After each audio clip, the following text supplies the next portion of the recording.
Hi అండి, అందరికీ నమస్కారం. Welcome back to my channel. ఈ వీడియోలో వైఎస్ జగన్తో జతకట్టిన పవన్ పూర్తి వివరాలను ఈ వీడియో ద్వారా తెలుసుకుందాము. వీడియోని ఎక్కడే కానీ స్కిప్ చేయకుండా చివరి దాకా చూడండి, అప్పుడే పూర్తి ఇన్ఫర్మేషన్ అర్థమవుతుంది. వీడియోకి ఒక లైక్ చేయండి ఫ్రెండ్స్. వీడియోలోకి అయితే వెళ్ళిపోదాము. ఫ్రెండ్స్, ఇక విషయానికి వచ్చినట్లయితే రాజకీయాల్లో శాశ్వత మిత్రువులు శత్రువులు అనేవారు ఉండరు.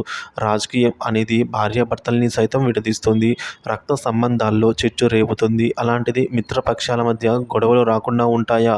కళ్ళెదుటే జనసేన రాజకీయంగా బలపడుతుంటే టీడీపీకి మండుతోంది. ఇటీవలే జనసేన చేపట్టిన సభ్యత్వ నమోదుకు మంచి స్పందన అయితే వచ్చింది.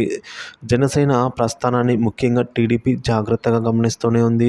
అధికారాన్ని అడ్డం పెట్టుకుని రాజకీయంగా ఎదగాలని పవన్ తపనపై టీడీపీ గుర్రుగా ఉంది. తాజాగా విశాఖలో కార్పొరేషన్ సొంతం చేసుకోవాలని జనసేన వ్యూహాత్మక పావులు కదుపుతోంది.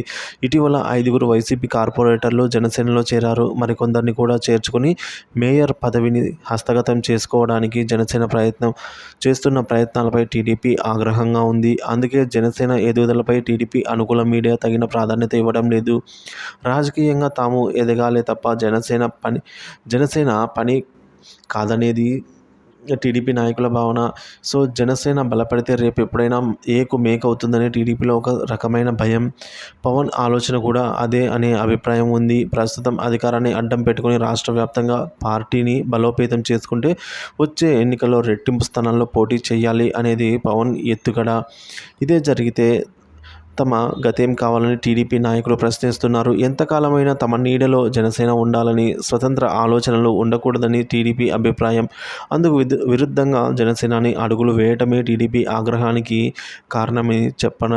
కారణము అని చెప్పక తప్పదు.